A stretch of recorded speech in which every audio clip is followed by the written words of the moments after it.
तो फ्रेंड, कई लोग ऐसे हैं जो साइबर कैफ़े के काम के लिए जो अब अपना लैपटॉप या कंप्यूटर ख़रीदने की सोच रहे हैं, और उनके दिमाग में एक और बात खटकते रहता है कि जब हम अपना लैपटॉप या कंप्यूटर ख़रीदेंगे तो उसका कॉन्फ़िगरेशन क्या होगा। कॉन्फ़िगरेशन का मतलब कि उसमें रैम कितना होगा, स्टोरेज कितना होगा, एसएसडी कितना होगा। तो चलिए इस वीडियो में हमने सबको कवर किया है और हमने पूरा कोशिश किया है कि प्रैक्टिकली आपको दिखा दिया जाए। तो जैसे कि चलिए मैं पहले से एक नोट्स बना कर रखा हूँ जिससे हमें बारीकी से समझने में मदद मिलेगी। पहला में आता है, देखिए, प्रोसेसर।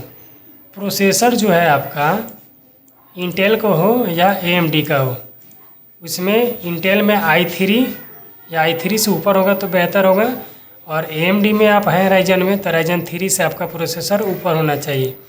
और इसमें ही इसका जेनरेशन होता है, जो कि मैं अपने, देखिए, स्टार्ट पे क्लिक करता हूँ, सेटिंग्स को ओपन करता हूँ और ऊपर सर्च करता हूँ अबाउट पीसी, ABOUT।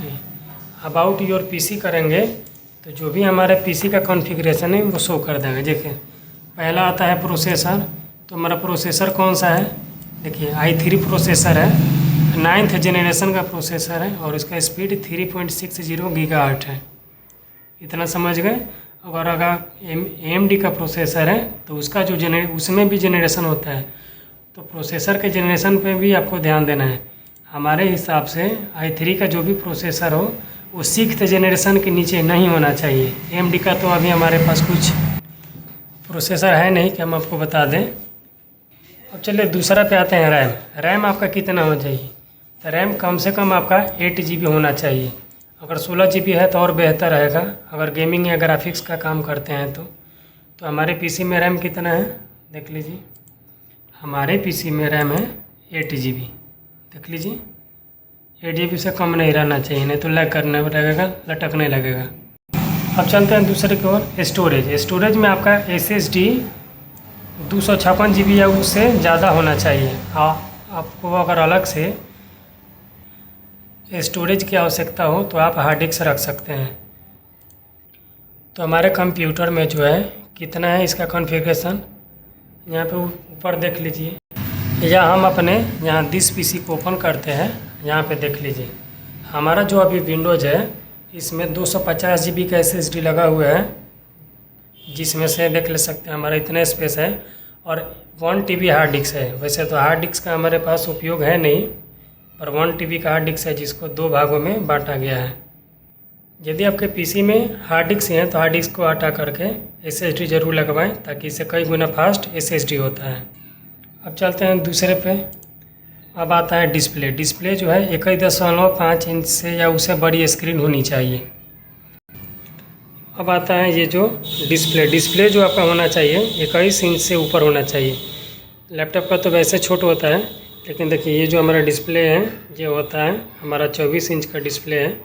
देखिए दोनों साइड जो है हमारा 2 PDF ओपन हुआ है। अगर ये छोटा स्क्रीन होता तो ये हमारा एक ही PDF को, एक ही साइड का PDF ये देख पाते हैं।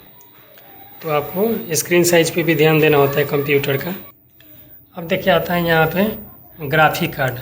तो वैसे तो हमारा जो प्रोसेसर है इंटेल i3 9th जनरेशन, उसी के साथ हमें हमारा ग्राफिक दिया है। जैसे कि अबाउट पीसी में यहाँ पे देखिए ग्राफिक कार्ड जो है हमारा 128 MB है, यानी प्रोसेसर के साथ हमें इनबिल्ट दिया है। आप अलग से भी लगा सकते हैं, पर उतना आपको आवश्यकता है नहीं। अब आते हैं ऑपरेटिंग सिस्टम। आपके पीसी में कौन सा विंडोज इंस्टॉल रहना चाहिए, 10 या 11 या प्रो के सीरीज में, यहाँ पे देख लीजिए। तो ऑपरेटिंग सिस्टम हमारा ये विंडोज़ 10 था, लेकिन ऑफिशियल अपडेट आया तो विंडोज़ 11 में अपडेट हो गया है। इसको देखने के लिए अबाउट पीसी में जाइएगा, तो देखिए नीचे थोड़ा आइएगा ना, इस तरह से स्क्रॉल करके, तो देखिए यहाँ पे ये बस शो कर रहा है विंडोज़ 11 हमारा इसमें इंस्टॉल है, और इसका जो वर्जन है 24H2 है। अगर आपके विंडोज़ में, आपके पीसी में विंडोज़ 10 है या 10 प्रो है या विंडोज़ 11 है, 11 प्रो है, कोई बात नहीं, उसे अच्छा रन करेगा। वैसे तो हम सभी जानते हैं कि विंडोज़ 10 का अब जो है अपडेट ख़त्म होने वाला है, अब कोई सपोर्ट रहा नहीं जाएगा माइक्रोसॉफ्ट की ओर से। अब आता है इंटरनेट कनेक्शन। इंटरनेट कनेक्शन आपका होना चाहिए। इंटरनेट कनेक्शन आप इस मोबाइल से चलाइए या अपना जियो फाइबर लगवा लीजिए, उससे कोई दिक्कत नहीं है। अब सॉफ्टवेयर के बारे में जो है साइबर कैफ़े प्रो या माई साइबर कैफ़े जैसे साइलेंट सर्वर मैनेजमेंट टूल होना चाहिए, तो ये हमारा पहले से इंस्टॉल है। तो जब भी आप पीसी को कसवा रहे हैं या नए खरीद रहे हैं तो थोड़ा प्रोसेसर पर बेहतर रूप से ध्यान दीजिएगा, दुकानदार के बात में मत आइएगा। और इसमें और जानकारी एक और देता हूँ, जैसे कि आपके दाहिने साइड जब आइएगा तो किसी किसी के कंप्यूटर में देखिएगा कि यहाँ पे वाटर मार्क में, हल्का वाटर मार्क में लिखा हुआ रहता है गो टू एक्टिवेट विंडोज, दाहिने साइड नीचे साइड में जहाँ मैं तीर घुमा रहा हूँ। तो उसका मतलब होता है कि वो जो है जेन्युइन उसका विंडोज नहीं है। जब हमने इस पीसी को ख़रीदा था तो इनबिल्ट इसमें प्री इंस्टॉल सॉफ्टवेयर आया था, विंडोज 10 था, तो इसमें किसी प्रकार का वाटर मार्क नहीं है। अब आते हैं कि इसमें जो है आपके साइबर वर्क के लिए कितना जो है कौन कौन सा ऐप्स, थर्ड पार्टी एप्लीकेशन हो या इसका जेन्युइन ऐप्स हो, कौन कौन सा इंस्टॉल होना चाहिए। वैसे देखिए ब्राउज़र हमारे में 2 इंस्टॉल है, एक क्रोम है और एक इनबिल्ट जो एज ब्राउज़र होता है वो है, देख लीजिए। तो मैं इन 2 ब्राउज़र को छोड़कर कोई अन्य ब्राउज़र को यूज नहीं करता हूँ, मैं इसी से काम करता हूँ।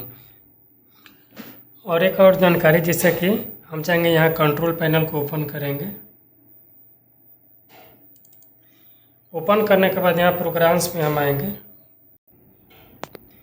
प्रोग्राम्स के नीचे लिख रहा है ऑन इंस्टॉल प्रोग्राम, जब हम इस पर क्लिक करते हैं तो इसमें आपका शो कर देगा कि कितना आपके पीसी में थर्ड पार्टी एप्लीकेशन इंस्टॉल है और कितना आपका जेन्युइन एप्लीकेशन इंस्टॉल है।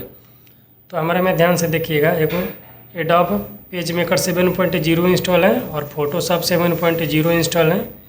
उसके अलावा जो है प्रिंटर का ड्राइवर इंस्टॉल है, देख लीजिए। उसके बाद मंत्रा का यहाँ पे ड्राइवर इंस्टॉल है। इसके अलावा यदि आप खोजिएगा कोई फालतू एप्लीकेशन हमारा इंस्टॉल नहीं है। कितना आदमी एडोब एक्रोबाट PDF रीडर का यूज करते हैं, मैं ऐसा नहीं करता। जैसे कि हमारे पास ये PDF है, मैं इसको ओपन करता हूँ डबल क्लिक करके, तो ये बाय डिफ़ॉल्ट जो है माइक्रोसॉफ्ट एज ब्राउज़र में हमारा ओपन हो जाता है और इसमें भी एडवांस ऑप्शन देता है एडिट करने का, जो तरीका आप देख सकते हैं। तो मैं किसी भी थर्ड पार्टी एप्लीकेशन का यूज पीसी में नहीं करता हूँ, या ना ही मोबाइल में करता हूँ, और वैसे करना भी नहीं चाहिए।